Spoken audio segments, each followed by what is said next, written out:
அடைமழை வரும் அதில் நனைவோமே, குளிர் காற்றலோடு ஸ்நேகம், ஒரு போர்வைக்குள் இரு தூக்கம்.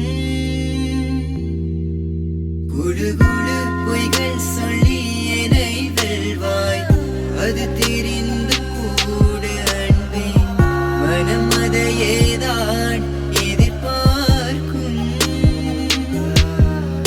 எங்கேயும் போகாமல் தினம் வீட்டிலே நீ வேண்டும். சில சமயம் விளையாட்டாய் உன் நாடைக்குள்ளே நான் வேண்டும். வசீகரா என் நெஞ்சினிக்க உன் பொன்மடியில் தூங்கினாள் போதும். அதே கணம் என் கண்ணுறங்க உன் ஜென்மங்களின் ஏக்கங்கள் தீரும். நான் நேசிப்பதும் சுவாசிப்பதும்